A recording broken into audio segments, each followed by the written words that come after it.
खबर लखीमपुर खीरी से है, जहां पर लखीमपुर ब्लॉक के ग्राम पंचायत में महिला प्रधान अनुश्री जायसवाल के अथक प्रयासों के बाद से अवैध कब्जादारों से खाली हुई है ग्राम सभा की जमीन, जिसके बाद से पूरा मामला ग्राम पंचायत मिदनिया का बताया जा रहा है, जहां भूमाफियों द्वारा ग्राम सभा की जमीन पर कब्जा किया गया था, जिसको लेकर ग्राम प्रधान ने कई बार जिम्मेदार अधिकारियों के दरवाजे खटखटाए थे, जिसके बाद से ग्राम प्रधान अनुश्री जायसवाल ने बीते दिनों तहसील परिषद में पहुंचकर प्रशासन मुर्दाबाद के नारे लगाए थे और धरना प्रदर्शन किया था।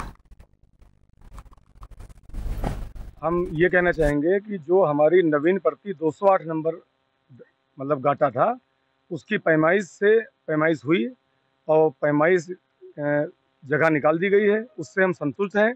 और जो 202 नंबर गाटा जो पैमाइश हुई है, तो आधी दूर तक उसमें आबादी की जगह है और हमारा 2 लट्ठे के पीछे जगह है। तो जो जगह जा रही है वो रास्ते में जा रही है और हमारे हिसाब से जो हमारी जगह है वो श्री राम मार्बल के अंदर है और उसके लिए हम 24 धारा है कि सरकारी पैमाइश करवाएंगे संतुष्टि के लिए। हम लोग के हिसाब से यही है कि जगह जो है उसके अंदर है, उसकी पैमाइश करवाएंगे और पैमाइश कराने के बाद में एटा के जलेसर में जीएसटी टीम की बड़ी कार्रवाई सामने आई है। बता दें कि 63 लाख का घुंघरू घंटा जब्त किया गया है व्यापारियों में, जिसके बाद से हड़कंप मच गया है। छापेमार कार्रवाई के दौरान जीएसटी टीम और व्यापारियों में हड़कंप मचा हुआ है। इसके साथ ही जीएसटी टीम और व्यापारियों में झड़प भी देखने को मिली। बता दें कि पुलिस ने किसी तरह मामला शांत करवाया। जलेसर में जीएसटी टीम की छापेमारी में 2 फॉर्मों से 63 लाख रुपए का बिल, घुंघरू और घंटा का जब्त किया गया है। इसके साथ ही कागजात न मिलने पर माल सीज कर जुर्माने की कार्रवाई की गई है। इसके साथ ही कस्बे में हड़कंप मचा हुआ है। छापे व्यापारियों पर छापे बड़े व्यवसायियों और साथ ही अछूते कस्बों में भी अब ये लगातार सवाल उठ रहे हैं। जलेसर से जीएसटी टीम की कार्रवाई के बाद से छोटे व्यापारियों में काफी नाराजगी देखी जा रही है और इसको लेकर नोकझोंक भी देखने को मिली है। तो वहीं बड़े कारोबारियों पर लिपापोती और छोटे दुकानदारों पर सीधी कार्रवाई का व्यापारियों ने जुबानी हमला बोला है और ये आरोप लगाया है। अधिकारियों को बोला गया है कि बिना दस्तावेज जब्त किया गया है माल, जिसकी लगातार जांच की जाए। खबर आगरा से है, जहां पर सर्विलांस और एसओजी नगर जोन और साथ ही थाना हरिपर्वत पुलिस ने बड़ी कार्रवाई की है। दिन दहाड़े लूट की घटना को अंजाम देने वाले 3 अभियुक्तों को पुलिस ने धर दबोचा है। बीते दिनों पीएल पैलेस में के पास मोटरसाइकिल और मोबाइल फोन लूट की वारदात को अंजाम दिया गया था। एक अभियुक्त आगरा का और 2 अभियुक्त धौलपुर राजस्थान के रहने वाले बताए जा रहे हैं। शराब पीने के लिए पैसे न होने की वजह से ये फोन बेचा करते थे और साथ ही दिन दहाड़े लूट की घटनाओं को अंजाम दिया करते थे। आरोपियों के कब्जे से एक मोबाइल फोन और एक मोटरसाइकिल पुलिस ने बरामद किया है। एसीपी हरिपर्वत ने प्रेस कॉन्फ्रेंस करते हुए ये बड़ा खुलासा किया है।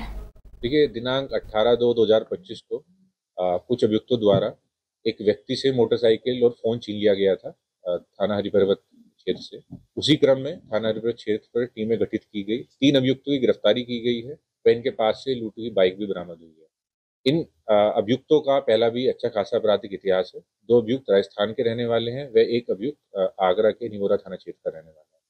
पूछताछ में इन लोगों द्वारा बताया गया है कि ऐसी घटनाएं न केवल ये आगरा में बल्कि दिल्ली और राजस्थान में भी इनके द्वारा कारित की गई। टीम ने इसमें बहुत मेहनत की है, उसके लिए टीम को इनाम दिया जाएगा। साथ ही साथ माननीय न्यायालय के सामने झांसी में शिवपुरी रक्षा हाईवे पर संतरे से भरा ट्रक पलट गया, जिससे उसमें सवार चालक और क्लीनर गंभीर रूप से घायल हो गए। वहीं ट्रक पलटने से संतरा सड़क पर पूरी तरह से फैल गया। तो वहीं सूचना पर पहुंची पुलिस ने संतरों को सुरक्षित करते हुए घायलों को उपचार के लिए मेडिकल कॉलेज भिजवाया।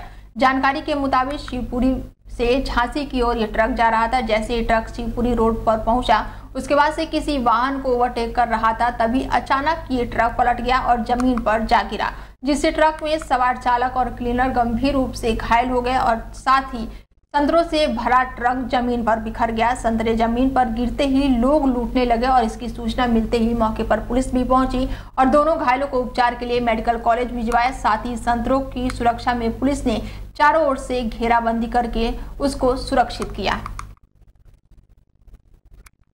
खबर हरदोई से है, जहां पर कल शुक्रवार को होगी शराब, बियर और भांग की दुकानों के लिए ई लॉटरी। बता दें कि जिलाधिकारी मंगला प्रसाद सिंह ने लिया है। ई लॉटरी की तैयारियों का पूरी तरह से उन्होंने जायजा लिया। 2500 से अधिक लोगों ने विभिन्न आबकारी की दुकानों के लिए आवेदन किया है। जिलाधिकारी ने ई लॉटरी स्थल गांधी भवन प्रांगण में पर्याप्त संख्या में कुर्सियां, छाया और साथ ही पेयजल आदि की उचित व्यवस्था के निर्देश भी दिए हैं। ई लॉटरी के दौरान परिसर में सुरक्षा व्यवस्था और यातायात के लिए पर्याप्त संख्या में पुलिस बल तैनात रहेगी।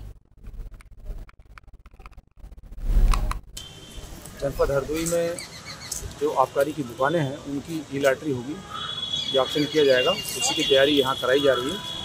हमारा प्रयास है कि जितने आवेदक हैं, लगभग 2500 प्लस आवेदक हैं, वो लोग यहाँ आएँ, आसानी से बैठ सकें और शासन की जो गाइडलाइंस है उस गाइडलाइंस के मुताबिक हम लोग ई लॉटरी के माध्यम से दुकानों का आवंटन पूर्ण कर सकें। इसी की तैयारी के लिए आज हम लोग रामपुर के थाना शहजाद नगर क्षेत्र में बीते दिनों पूर्व जनपद मुरादाबाद के थाना मझोला क्षेत्र निवासी एक महिला ने पुलिस को शिकायती पत्र दिया, जिसमें लिखा था कि उसकी 13 साल की नाबालिग बच्ची के साथ कुछ लोगों द्वारा थाना शहजाद नगर क्षेत्र में जबरन सामूहिक दुष्कर्म की घटना को अंजाम दिया गया है। पीड़ित नाबालिग किशोरी की मां की तहरीर के आधार पर पुलिस ने एक नामजद सहित 2 अज्ञात व्यक्तियों के खिलाफ कोतवाली शहजाद नगर में मुकदमा दर्ज किया है।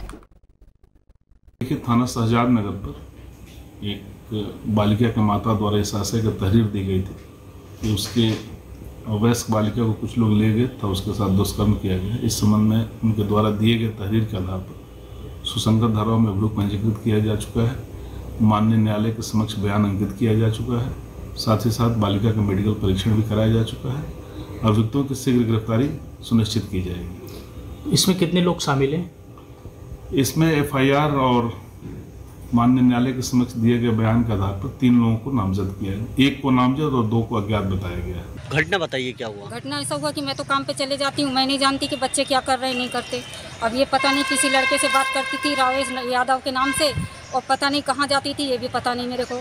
और जिस दिन ये 20 तारीख को आने वाली थी तो मेरे को बोल के आई कि मैं मार्केट जा रही मम्मी, तो मैंने कही कोई बात नहीं। उसके बाद मैं अपने काम पे चली गई और जब शाम को देखी तो वो घर पे थी नहीं, तो मैंने दूसरे का मोबाइल ली और इसे कॉल की। तो ये रो के मेरे को बताने लगी कि मम्मी मैं एक पुल के नीचे खड़ी हूँ और अंधेरा हो रहा है और मेरे आसपास कोई ना है। तो मैंने कही तू तुरंत मतलब ऑटो पकड़ और तू घर को आ। और जब मेरे पास पहुंची तो 7:30 बज चुके थे और ये एकदम रो के मेरे से बताने लगी, इसे होश नहीं था।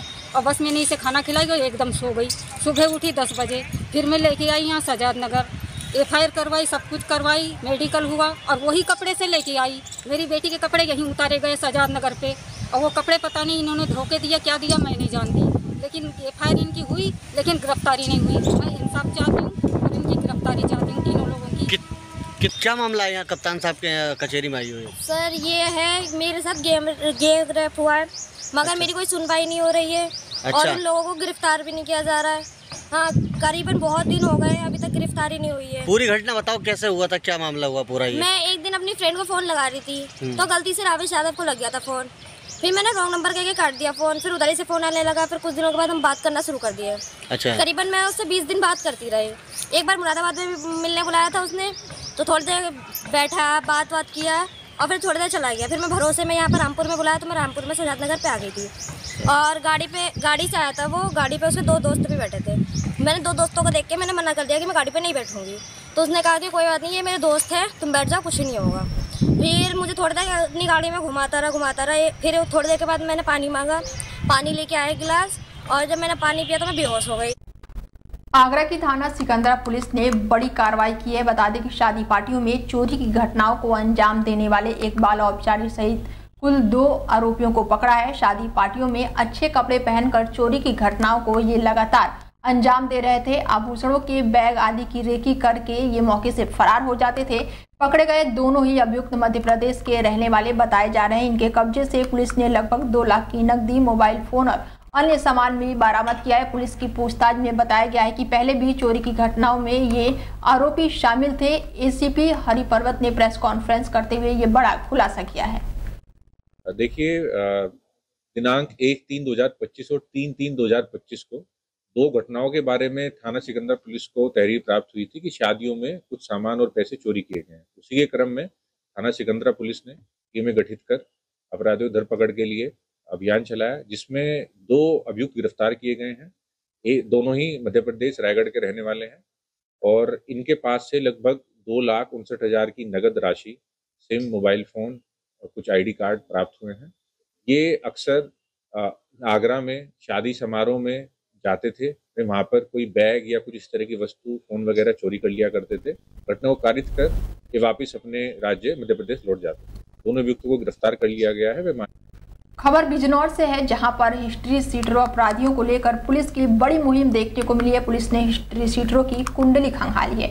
एसीपी सिटी संजीव वाजपेयी की निगरानी में अपराधियों का खाका तैयार किया गया। पहचान पत्र सहित अपराधियों की सभी जानकारी पुलिस ने जुटाई है। पुलिस ने अपराधियों का 22 लेकर ऐप भी बनाया। इसके साथ ही थाना बिजनौर शहर में पुलिस ने सभी हिस्ट्री सीटर अपराधियों को बुलाया। इसके बाद बता दें कि आपको पुलिस ने यहाँ पर बड़ी कार्रवाई की है।